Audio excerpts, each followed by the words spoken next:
nothing quite like live television. It's transformed the world and brought us closer to the action than ever before. Viewers want the most up-to-date news they can get, and live TV gives them a front row seat for the action. It was 1926 when a Scotsman named John Baird gave the first public demonstration of a working mechanical television. He televised the first moving object at the Royal Institution in London, England. Later, his 1928 transatlantic transmission of a human face was a broadcast milestone. Stereoscopic television and television by infrared light were all demonstrated by Baird before 1930. After the FCC approved color television standards, CBS was first to broadcast a live television program on December 17, 1953 at 6:15 p.m., beating rival NBC to the punch by a mere 15 minutes. We certainly have come a long way. Today we can take the whole show on the road. We can go live from just about anywhere we want to. We can take the viewer to places we never could before, but we couldn't do it without the use of the ENG live truck. For many people around the station, use of the truck to deliver live pictures has become an everyday event. We've been doing it for so long that sometimes we can take it for granted. But one thing we should never take for granted is safety. We need to be vigilant with our safety practices, never forgetting that people are killed each year while operating these live trucks.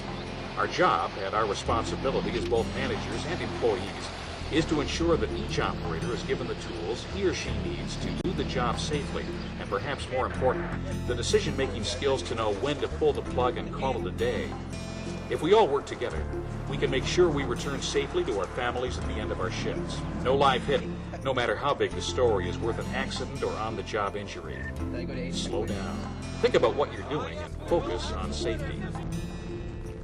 6 key areas of risk include the following: vehicle mechanical failure or lack of maintenance, overhead electrical wires, risk of electrocution from your generator and connected accessories, lightning and bad weather, high winds that may topple or damage your truck or gear, hazards both to and from crowds and spectators, and carbon monoxide poisoning from exhaust fumes.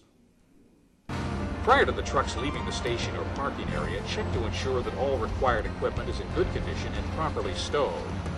Loose or improperly stowed equipment can become a dangerous projectile in the event of a panic stop or a vehicular accident.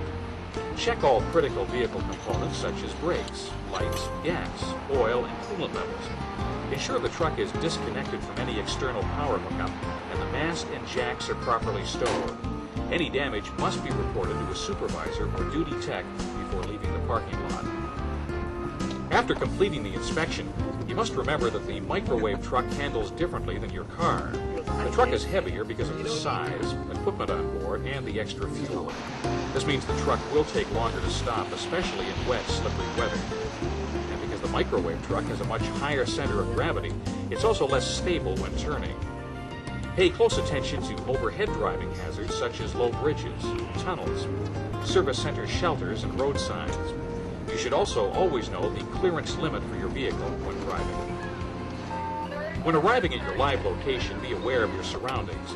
Look for possible hazards and, when appropriate, seek guidance from emergency personnel about the safest place to park during that live hit.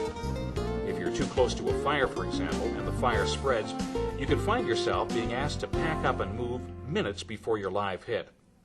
Having a general idea of where the tower is located to get that line of sight makes the parking selection easier and the setup quicker. Better to make a good site selection the first time instead of wasting valuable time relocating from a poor location.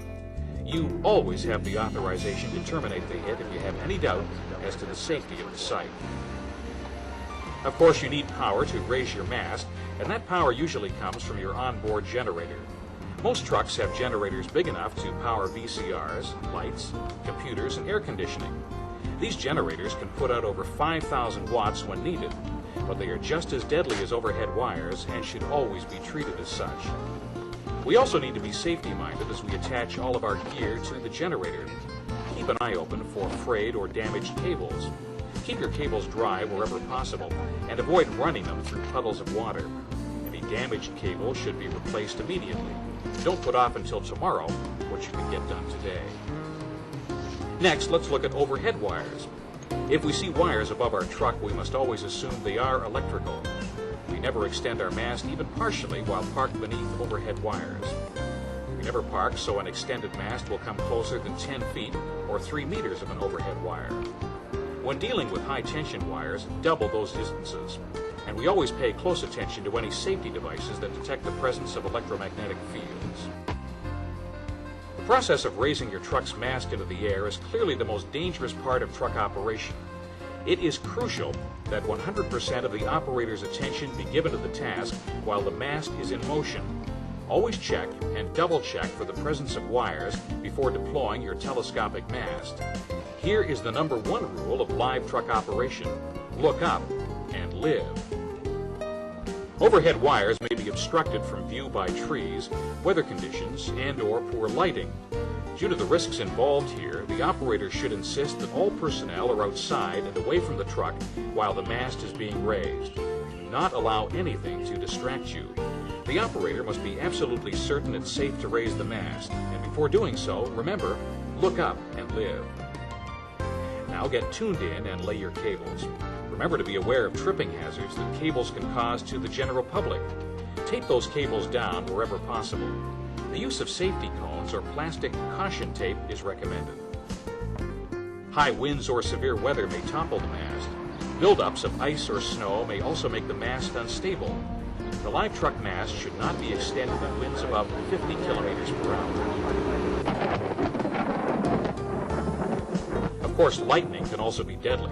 It can strike anywhere at any time and can strike the same place twice. When lightning is noticed, the operator must lower the mast immediately and then contact the hit director.